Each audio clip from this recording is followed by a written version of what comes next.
welcome back.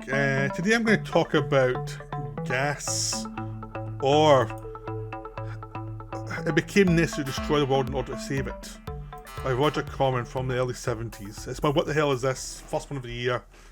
I thought it was deserved because this is a truly awful film. This is just like... I watched it because I bought it cheap years ago, and it'd always been there in my collections. Like, I need to watch this, somebody need to watch this. And over the holidays I watched Death Race 2000 again and really enjoyed it. So I thought, I'll give Gas a shot. Oh boy. Now, this was made by Roger Corman. Death Race was produced by Roger Corman, made by Paul Bartel. This one was Roger Corman directed himself. It was one of his last films he made. And it was a troubled production, or a troubled post-production. Now, it's one of those films that the producers hated on site when they saw the finished film, and you can see why. It does not work. Now, they cut stuff out that Roger Corman hated them cutting out because he said it added context to what was going on. Apparently, it was narrated by the voice of God, who's watching all this now to take place, and would add narration, that would add context to what was going on. Which I think is about a cop out, because I think that was just a way to try and stitch together some order from this mess. So the studios cut that bit out and cut a final shot that Roger Corman really loved. So he was not happy with them, and the film came out, died a death instantly. And I can see why. It just like I'm forgiving of weird films, but this one is just weird for the sake of weird and does not hang together at all. It's Corman trying to be Manuel, but failing in every possible way. So the idea is that a gas is released and everyone over 25 or 30, I can't remember which one, dies. It doesn't matter what you do, you're dead. And the idea is, what do these young people who always say they can improve the world do with the world? Now that seems like a really good idea, a really solid idea for satire. You do not get that. You do not get anything like that. You get basically a bunch of scenes of this couple going through America and running into people and creating their own little group, going through these weird adventures, weird stories through America that are meant to be surrealistic and funny, but really feel like the actors are making it up as they go along, which turns out to be the case. So there's a film that was heavily rewritten during the shoot to work around what they had and work around what they could do and give the actors some space to breathe. And you have some good actors. There was Cindy Williams is in it, playing this woman who's pregnant but she doesn't want to give birth because she's not ready to be a mother yet, and she's into like rock music, and that's all she talks about is rock music all the time, and it's never developed. So they've given her a decent idea for surrealism, but it's not developed at all. And really, the whole film is a Richard Lester film, done badly as well. But Richard Lester also did his own post-apocalyptic film called The Bed Sitting Room, which is terrific. And it came out before this, and it also bombed, but at least it's a worthy bomb. Gas is not a worthy bomb. Gas is a something. They run into Cindy Williams' man is black, and he's like dressed as a cowboy, and he's like a field revolutionary who spouts a lot of revolutionary stuff, and that's it.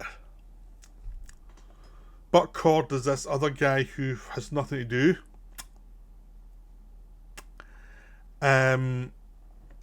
Talia Shire, who's in the Mexico, she's Coppola's sister, and Coppola was with Corman. She's in some scenes where she has a lot of energy, but she doesn't really have a character. The two leads are basically not many characters. The first scene is lead man running through college with a crossbow, getting chased by the police for no apparent reason. And it's played as if it's a Richard Lester sequence, but without any jokes. It's just, they just shoot him running around, it's not funny. And he runs into the woman who he's going to meet up with and go around the country with. The actors are fine, they have nothing to do, they're just told to be wacky. So the situation based as they run into these weird people who have reverted to the past. You've got some guys who have become like guys who rampage through different towns and take the supplies, and they're all in football gear, like American football gear. And they've got their cheerleaders and things, and it's just weird. It's not set up in a way that is that interesting, and it's just like there's no bite to it. It's like it's meant to be satire, but they don't know how to do the satire. There's another section where they go to this golf course, which is run by these people who try to be the elite and they're all dressed like bikers. Again, it's just a weird idea that they have not fleshed out and developed in any possible way. It's just like, isn't this a funny idea? Yeah, let's be loud, you know. And then other stuff happens and they keep travelling. It's very, very shapeless. So shapeless. The whole thing just happens. And again, it feels like they're trying to Corman thinks he's doing a Benoit film. I'm sure the production people thought they were doing a Richard Lester film, and they're doing neither. They're just doing like none of the satire is there. Benoit tended to have like clear targets, and he could be clever and he could obscure it a little bit, but he'd still get the idea and he'd make it fantastically interesting. But you always knew who the target was and what the target was and what the situation was that was being mocked. That's why you don't really know, because there's no base in. They're almost like they're avoiding the whole idea they've set up, which is how dysfunctional young people would be if they got power if no one else around to stop them. But they want to be cheeky and funny rather than actually being serious and terrifying, which would have been much more a brave film we could do in the early 70s when everybody kids thought they knew everything. That would have been terrifying and it would have been really interesting. Instead, it's like, no, we have to keep them cookie and keep them stuff and fun, even though a lot of bad stuff with hippie movement really happened at that point.